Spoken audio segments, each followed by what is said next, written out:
அனைவருக்கும் வணக்கம். Option tricky trade channel மூலம் உங்களை சந்திப்பதில் மிக்க மகிழ்ச்சி அடைகிறேன். நான் உங்கள் சந்தோஷ். நான் செபியில் பதிவு பெற்ற பங்கு ஆலோசகர் கிடையாது. இது பயிற்சிக்கான வீடியோ. எந்த பரிந்துரையும் நாம் வழங்குவது இல்லை. மிக முக்கியமாக நியூஸ் பேஸ்டோ சார்ட்டோ இண்டிகேட்டர்ஸோ நம்ம எதுவுமே பார்க்குறதில்ல. எஃப்ஐ டேட்டா எதுவுமே பார்க்குறதில்ல. சில காலம் முன் பார்த்திங்கன்னா அதிரடியாக அனைவருமே பார்த்திங்கன்னா ஒரு முக்கியத்துவம் கொடுத்து பார்த்தது யூஎஸ் டெப்ட் சீலிங் பிரச்சனை பற்றி. ஆனால் அந்த நியூஸை பற்றி நம்ம பார்க்கலாம். எந்த நியூஸை பற்றியுமே நம்ம முக்கியத்துவம் கொடுத்து பார்ப்பது கிடையாது. காரணம் என்னென்னா அது இம்பேக்ட் எப்படி இருக்குங்கிறது நம்மளுக்கு தெரியாது. அதன் அடிப்படையில் நம்ம பார்க்க வேண்டிய அவசியமே கிடையாது. நம்மளுக்கு எதெல்லாம் நம்மளால் புரிந்து கொள்ள முடியுமோ அதற்குண்டான மதிப்பு மட்டும்தான் சந்தையில் கொடுக்கணும். அப்போ தான் சந்தையில் நம்ம நிலைக்க முடியும். ஒவ்வொரு விஷயத்துக்கும் ரொம்ப முக்கியத்துவம் கொடுத்தோம் அப்படின்னா நம்ம இருக்க முடியாது, மார்க்கெட்டில் பயணம் செய்ய முடியாது. தெரிந்த நியூஸாக இருந்தால் பரவாயில்ல, தெரிந்த செய்தியாக இருந்தால் பரவாயில்ல, தெரியாத செய்தியாக இருந்தால் நம்ம என்ன பண்ண முடியும்? அதனால் சந்தையிலேயே நம்மளுக்கு சில குறிப்புகள் நம்மளுக்கு கொடுக்கும். அதை நம்ம ஆய்வு செஞ்சுட்டு வந்தோம்னா ப்ராபபிலிட்டி ஆஃப் சான்சஸ் அப்படிங்கிறத புரிந்து கொண்டு நம்ம பங்கேற்கலாமா பங்கேற்க வேண்டாமா அப்படிங்கிறது முடிவு பண்ண. நிறையா விஷயம் நம்ம வியாபாரம் பண்ணியே ஆகணும் அப்படின்னு செய்கிறவங்க தான் நிறைய பேர் நஷ்டமாகறாங்க. ஆனால் வாய்ப்பு இருக்கும்போது வியாபாரம் அப்படிங்கிறவங்க பார்த்திங்கன்னா நட்டமும் குறைவாக இருக்கும், அவங்களோட சக்ஸஸ் வெற்றியின் வாய்ப்பும் அதிகமாக இருக்கும். இப்போ பார்த்திங்கன்னா நேற்று பார்த்திங்கன்னா இண்டெக்ஸ் ரேஷியோ ஷார்ட்டேஜ் க்ளோசிங் அப்படின்னு நம்ம சொல்லலாம்.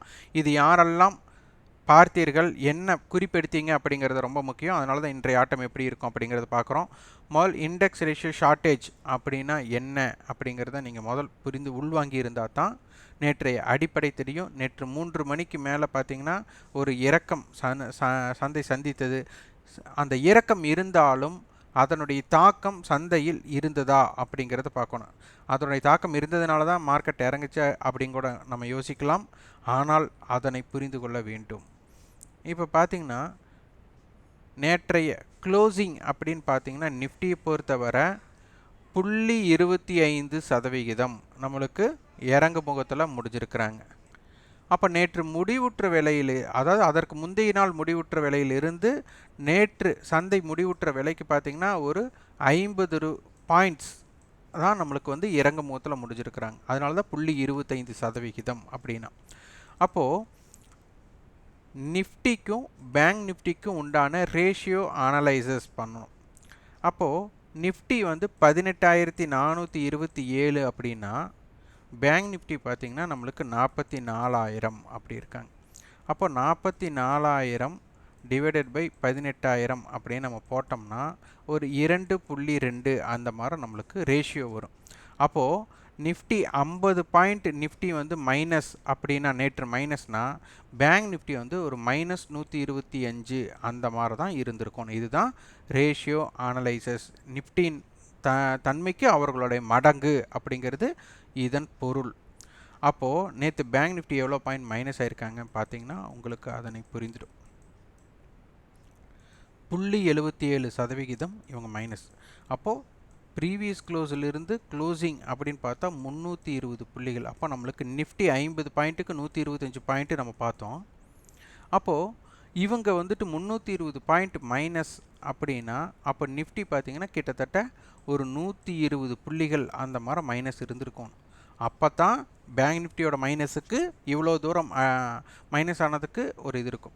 அப்போது நிஃப்டியும் சரி பேங்க் நிஃப்டியும் சரி நேற்று இறுதி நேரத்தில் வீழ்ச்சி அடைஞ்சிருக்கு. அப்போ அந்த வீழ்ச்சி கண்டினியூ ஆகணும்னா இருவருக்கும் ஒரு செய்தி, ஒரு பலவீனம் ஒரு செய்தி இருக்கோ இல்லை சந்தையே பலவீனம் அப்படின்னா அவர்கள் இருவரும் ஒரே, அதாவது ஒரு மாட்டு வண்டியில் பார்த்திங்கன்னா 2 மாடு 2 மாடு கட்டி இழுக்கக்கூடிய நம்ம இதில் பண்ணோம்னா அந்த 2 மாடுகளும் ஒரே முறையில் சென்றால் தான் அந்த மாட்டு வண்டி ஒரு பயணம் சரியாக இருக்கும்.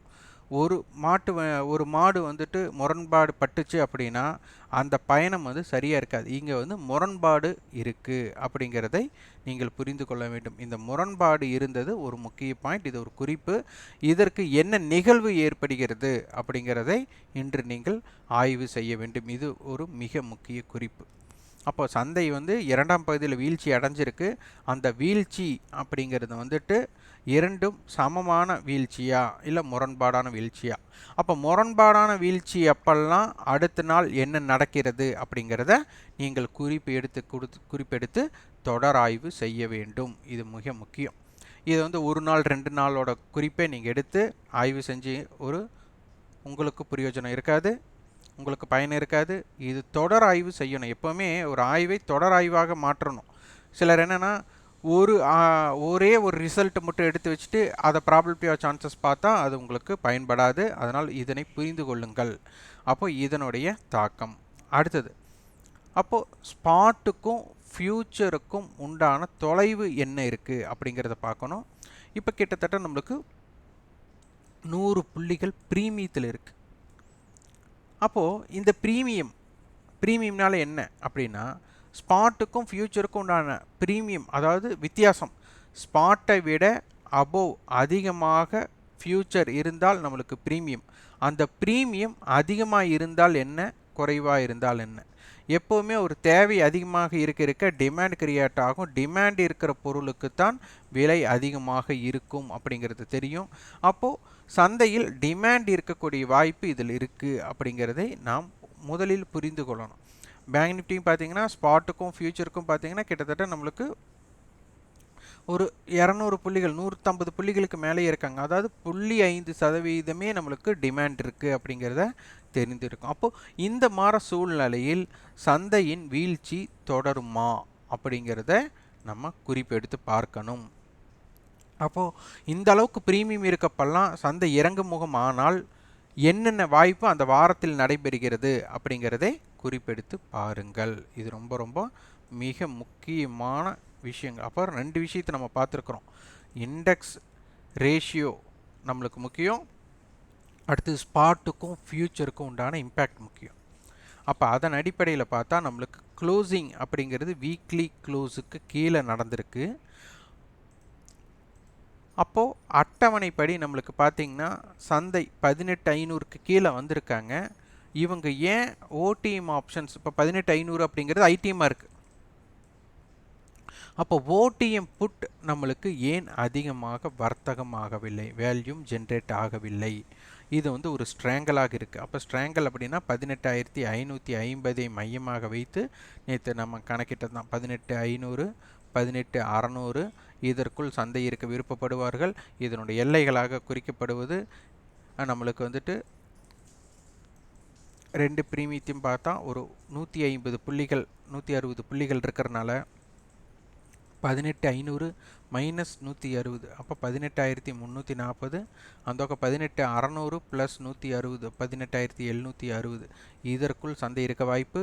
இதனுடைய நடுநிலை 18,550 அப்படிங்கிறதை மையமாக வைத்து இதனை செயல்படுத்த வேண்டும். இம்ப்ளைடு வாலட்டிலிட்டி, இப்போ இந்த நியூஸ் பேஸ்டு இருந்ததுன்னா நம்மளுக்கு ஒரு மொமெண்டம் இருக்கக்கூடிய வாய்ப்பு அப்படிங்கிறத என்எஸ்சிக்கு தெரியும். அப்போ நிறைய பேர் ஹெட்ஜ் பண்ணுவாங்கன்னு தெரியும். அப்போ இம்ப்ளைடு வாலட்டிலிட்டி அதிகமாக இருக்க வாய்ப்பாக இருக்கும். ஆனால் இந்த அளவுக்கு இம்ப்ளைடு வாலட்டிலிட்டி குறைவாக இருக்கும்போது ஒரு நியூஸ் பேஸ்டோட தாக்கம் அப்படிங்கிறது பெரிதாக இருக்காது அப்படிங்கிறத நம்ம பல வீடியோக்களில் சொல்லிட்டு வரோம். இதற்குண்டான பிளேலிஸ்ட்லேயே நம்மளுக்கு வீடியோ வச்சுருக்கிறோம். ஆனால் யாருமே இதற்கு முன்னுரிமை கொடுத்து பார்ப்பதில்லை. நீங்கள் நான் மீண்டும் மீண்டும் பதிவு செய்வது தான், ஒரு ஃபீட்பேக் கொடுக்குறீங்க அப்படின்னா குட் மார்னிங் அண்டு தேங்க்ஸ், அது நீங்கள் மதிப்பு கொடுத்து அந்த பதிவு செய்கிறதுக்கு தலைவணங்குகிறேன். ஆனால் நீங்கள் கொடுக்கக்கூடிய பதிவுகள் ஒரு பயனுள்ளதாக இருக்கணும். நான் இந்த மாதிரி இண்டெக்ஸ் ரேஷியோ ஷார்ட்டேஜ் பார்த்தேன், அப்போது இதன் தாக்கம் இப்படி இருந்தது, இது முரண்பாடாக அமைஞ்சது, நான் நினச்ச மாதிரி அமையலை, நான் எதுக்காக அதை நினச்சேன் அப்படிங்கிறதெல்லாம் ஃபீட்பேக்கில் வரணும். இப்போ இம்ப்ளைடு வாலட்டிலிட்டி பார்த்தேன், ஸ்பாட்டுக்கு உண்டான ஃபியூச்சருக்கு உண்டான டிஃப்ரெண்ட்டு பார்த்தேன், டேபிளை பார்த்தோம், அடுத்து வீக்லி அனலைசிஸ் ரேஞ்சை பார்த்தோம். இந்த மாதிரி எத்தனையோ குறிப்புகள் இருக்குது. அந்த குறிப்புகள் அடிப்படையில் நீங்கள் என்னென்ன பார்த்தீர்கள், என்ன ரிசல்ட் கிடச்சிதுங்கிற பதிவு பண்ணால் உங்களுக்கும் நன்மையாக இருக்கும், பலருக்கும் இது நன்மையாக இருக்கும். இது நான் ஒருவனே சொல்லும்போது என்ன ஆகும்னா, சந்தை முடிந்ததற்கப்புறம் இந்த குறிப்புகளை நான் சொல்கிற மாதிரி உங்களுக்கு தோணலாம். ஆனால் நீங்கள் லைவ் மார்க்கெட்டில் நேரலையில், சந்தையோட நேரலையில் இது அனைத்துமே நீங்கள் ஆய்வு செய்ய வேண்டும். இப்படித்தான் ஆய்வு செய்ய வேண்டும். டெய்லி நம்ம தினம் நம்ம வீடியோ பதிவு செய்கிறோம். ஆனால் இது வந்து ஆப்ஷன் பிரீமியத்துக்கு உண்டான முக்கியத்துவம் தெரியாதவர்களுக்கு இதனை பற்றி தெரியாது. ஆனால் தொடர்ச்சியாக யாரெல்லாம் பார்க்கிறீர்களோ ஆய்வு செய்கிறீர்களோ அவர்களுக்கெல்லாம் இது மிக முக்கிய குறிப்பாக இருக்கும். சந்தையோட குறிகள் என்ன 18405 to 18614, wide range 18291 to 18709. Resistance பார்த்தீங்கன்னா 18578, 18614, 18666.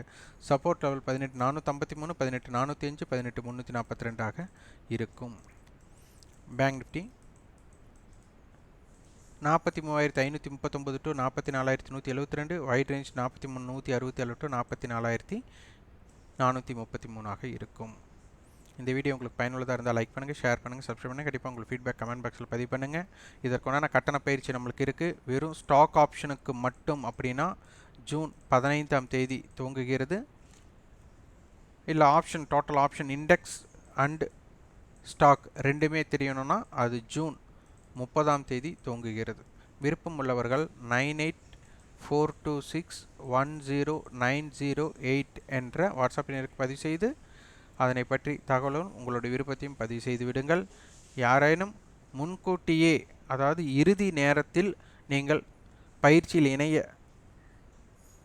விருப்பப்படுவதை விட முன்கூட்டியாக நீங்கள் கட்டணம் செலுத்தக்கூடிய வாய்ப்பு இருந்தால் பழைய வீடியோக்களோட பதிவுகள் பழைய பயிற்சி வீடியோக்களோட பதிவுகளோட லிங்க்கை நம்ம கொடுப்போம்.